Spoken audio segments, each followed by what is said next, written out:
Fala, meu povo, tudo bem com vocês? Queria antes de tudo agradecer o enorme retorno que eu tive no primeiro vídeo das modificações do Husky Blizzard.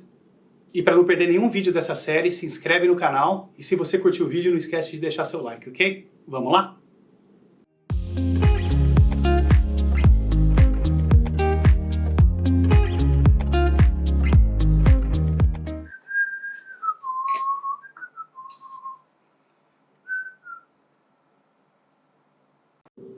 Pessoal, vamos falar sério agora. Se você está pensando em lubrificar seu teclado com WD-40, esquece. Tem um monte de gente que fala, só usa WD-40, usa limpa-contato. Isso é uma grande besteira. No máximo, você pode usar limpa-contato quando o seu switch parar de atuar ou se tiver algum problema no switch, aí sim é uma boa indicação você usar um limpa-contato ou até o álcool isopropílico. Além disso, o WD-40 nem é lubrificante, ele é um desengripante. Então, esquece essa ideia de usar WD-40 no seu teclado, tá? Vamos para os mods de verdade?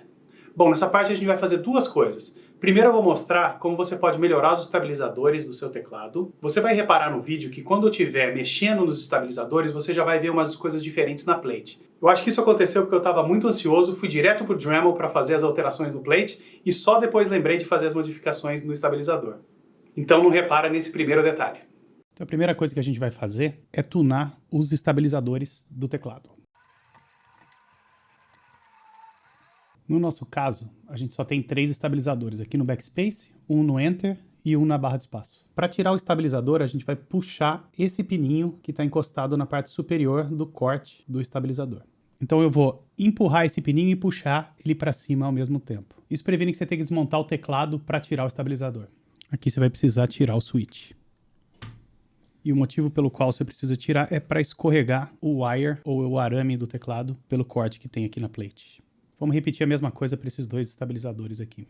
Sempre que eu vou fazer um trabalho que faz um pouquinho mais de sujeira, como limpar os estabilizadores e relubrificar eles, eu gosto de usar um desses mats de silicone. Vou deixar o link também na descrição, caso você queira um parecido. Então aqui nós vamos desmontar cada um dos estabilizadores, e aí eu vou separar peça por peça.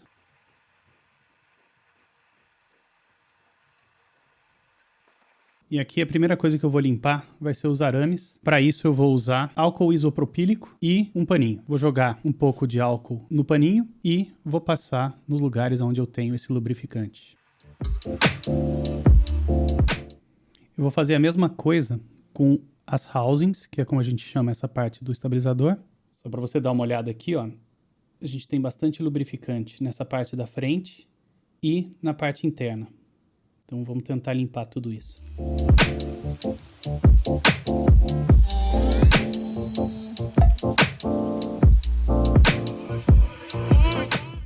Dependendo da ferramenta que você usar, vai ficar assim, ó, mais ou menos limpo. Isso não tem problema, tá? Por fim, agora vamos limpar os inserts, que é como se chamam essas pecinhas que vão dentro da housing. Mesma coisa aqui, usando álcool isopropílico. O próximo passo que a gente vai fazer aqui é cortar os 2 pés que ficam um pouco acima da superfície do estabilizador. Porque eles, na verdade, não servem para nada, além de deixar um feeling um pouco mais murcho, ou mushy, como a gente fala em inglês, no estabilizador. Vamos retirar, então, este e este. Se você tiver na dúvida, é sempre os que estão acima do nível dos outros. Para fazer isso, eu gosto de usar um alicate de corte rente também. Porém, se você não tiver um, e sua mulher, namorada, filha, tiver um alicate desses de tirar cutícula, também funciona super bem. Eu vou cortar esse primeiro aqui, usando esse método para vocês olharem. E uma dica que eu dou, se você não quiser que pedacinhos voem para todo o lado no seu quarto ou no seu escritório, é colocar o dedo assim em cima. Eu não vou fazer nesse para você ver como é que funciona o corte, e você vai ver que ele vai voar. Então vamos lá, é mais ou menos isso aqui, ó. Tá? Ninguém sabe mais aonde está esse pedacinho do estabilizador. Aí você vai virar ele ao contrário e você vai repetir a mesma coisa agora nesse outro lado aqui. Se você fizer tudo certo, essa é a forma como ele tem que estar. Tá vendo? Só com esse pé e esse pé, que são os 2 que são rentes um ao outro. Vou continuar fazendo aqui e para esse aqui eu vou colocar o dedo para você ver a diferença. Tá? Ele cai aqui e depois você consegue jogar fora. Então, para fazer a lubrificação dos wires, a gente vai usar uma graxa de elétrica. Uma das que eu mais gosto é essa aqui, chamada Permatex, porém, ela é importada e é um pouquinho mais chato de achar aqui no Brasil, e quando você acha fora, ela é um pouquinho mais cara. Por isso, a gente pode usar também uma graxa de elétrica brasileira, como é o caso dessa aqui da FBS. E existem diversas marcas que você pode comprar também no Mercado Livre. E como sempre, vou deixar o link aqui embaixo de algumas opções que você pode usar. Se você já tiver o Krytox, que a gente usou para lubrificar os switches, você também pode usar o 205G0 nos wires. No meu caso, eu vou usar essa Permatex aqui. Eu vou mostrar para vocês como eu gosto de fazer. Então, a primeira coisa que eu faço é deixar já um par de housings prontas para receber o wire. Uma informação importante, sempre que você for remontar as suas housings, esses inserts aqui, eles têm que ter essa parte para frente. Quando eu aprendi a fazer isso, o cara que me ensinou, ele falava que tem que ter o H para frente, H de hotel. Então, se isso te ajudar a memorizar, usa essa dica também. Então, você tem o H na frente, se você olhar na parte de trás, só tem um buraco, então não tem o H. Então, é sempre hotel para frente. Hotel é trivago. Então, aqui, vamos deixar os dois prontos. Hotel para frente, hotel é trivago. Coloco assim, deixo ele aqui ao lado. Mesma coisa para o segundo estabilizador, hotel para frente, insiro, deixo ele ao lado. Aí eu vou abrir a minha graxa, essa ou a que você comprou, e eu vou mergulhar o wire aqui dentro, até mais ou menos esse ponto, que é onde ele encontra com a garrinha da house. Vamos fazer isso aqui para eu te mostrar. Então, eu gosto de colocar ele aqui, colocar lá dentro, dar uma mexida e tirar o excesso.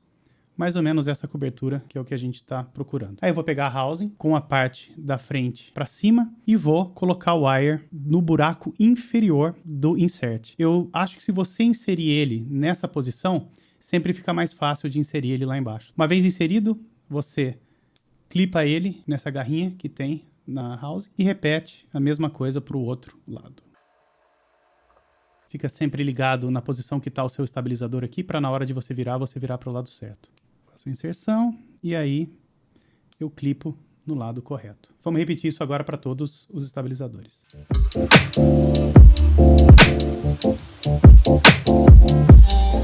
Então aqui para remontar o estabilizador no plate, nós vamos fazer o inverso do que a gente fez antes. Lembrando que o wire sempre vai ficar na posição do rasguinho que tem aqui no plate. Coloco o wire por baixo do plate, posiciono os estabilizadores e aí eu clipo ambos os lados. Aí você reinsere o switch e finalmente a keycap.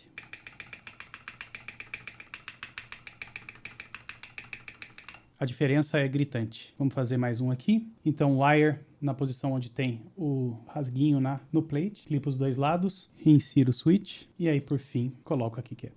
Vou mostrar aqui o som.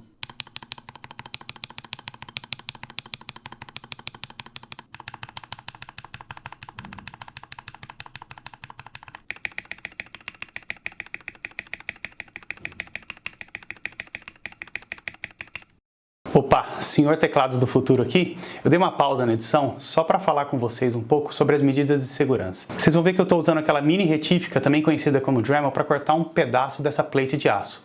Então, para evitar qualquer problema, usa uma máscara, um óculos de proteção e uma luva pelo menos. E se for a primeira vez que você está fazendo isso, pede para alguém te supervisionar ou pelo menos te ajudar nesse processo. Vamos lá? Então aqui para fazer o half plate ou meio plate, nós vamos marcar o lugar onde a gente vai cortar com o Dremel depois. Acho que uma coisa que pode ajudar aqui é você retirar os switches e marcar sem os switches dentro do teclado. E aí com isso a gente tem um lugar aproximado onde a gente vai cortar daqui a pouco com o Dremel.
Pronto, e agora a gente tem a nossa meia plate, ou como a gente fala em inglês, o half plate. Mas qual a vantagem da half plate? No caso, essa plate aqui, ela é feita, como eu falei anteriormente, em aço. É um material extremamente rígido. E teclados, principalmente com switches lineares, não gostam muito de rigidez. Para ter um sentimento melhor na hora que você digita, é legal ter o chamado flex, que é a possibilidade de, assim que você clica num switch, que ele tenha um movimento para baixo e para cima. Se você usa uma plate totalmente rígida como essa, você não tem a possibilidade de ter esse flex. Então aqui agora com meio plate a gente vai ter um meio termo entre a rigidez de uma plate de aço e a flexibilidade de não ter nenhum plate. Você fica apenas com a PCB embaixo do switch e a PCB, o material da PCB é bastante flexível já por natureza. Porém, um problema que a gente vai ter agora é que a gente não vai poder mais usar esses switches com 3 perninhas. Eu vou explicar por quê.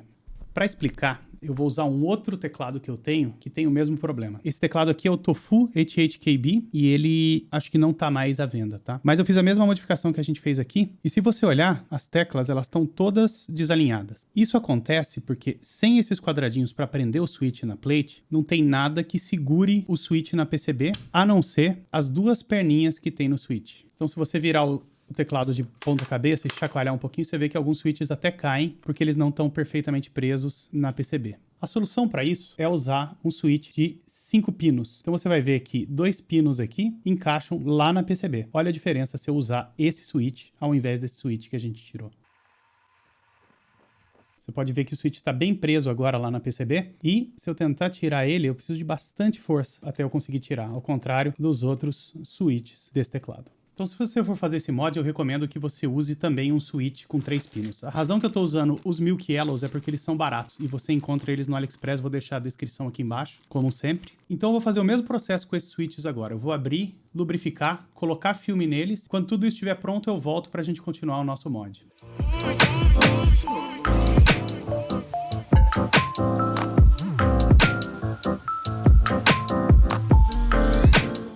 A próxima coisa, então, agora que a gente vai fazer é recolocar os switches no plate nos locais onde eu ainda tenho entrada para switch. Garanta primeiro, então, que você está com a plate na orientação correta. Você pode ver que nessa plate, o local onde você coloca os parafusos, ele é fundo na parte de cima, tá? Isso que te indica que você está na parte certa da PCB. E aqui do lado direito, a gente tem a entrada para o Enter maior. Então, você coloca a plate sempre nessa direção, observando essas características do plate. Eu gosto de começar pelos switches da extremidade e garanta sempre que você está colocando o switch naquela direção que eu falei, chamada de North Facing, ou onde o LED aponta para o norte ou para cima.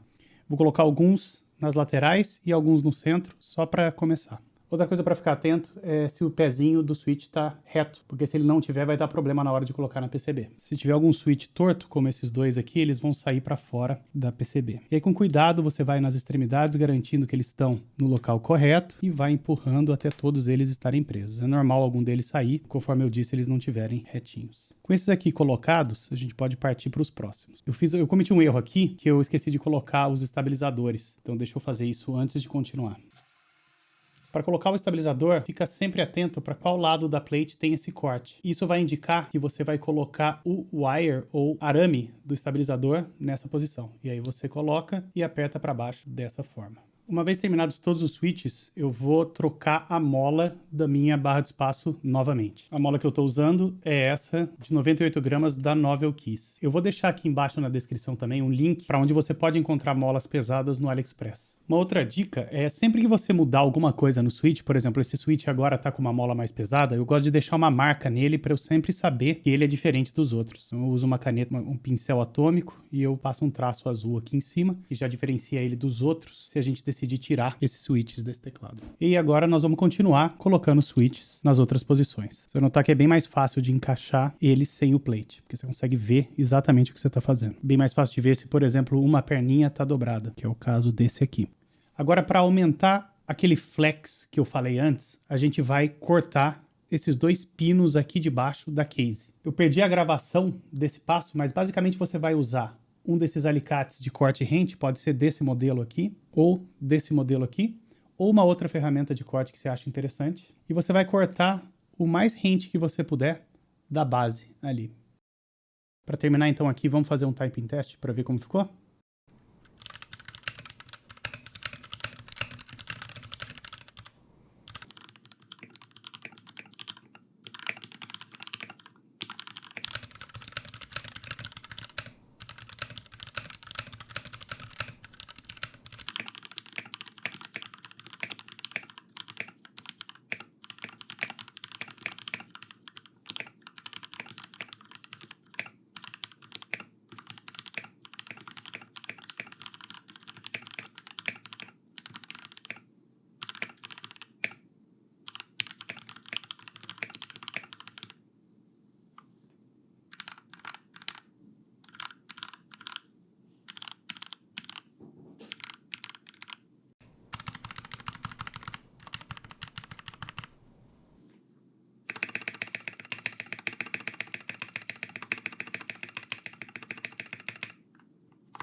Bom, esse é o fim da parte 2, mas eu tô super curioso. Deixa nos comentários as suas impressões dessas notificações que a gente fez. E não esquece de se inscrever e ativar as notificações, porque a parte final tá vindo aí pra semana que vem. Um abraço e obrigado de novo pela audiência.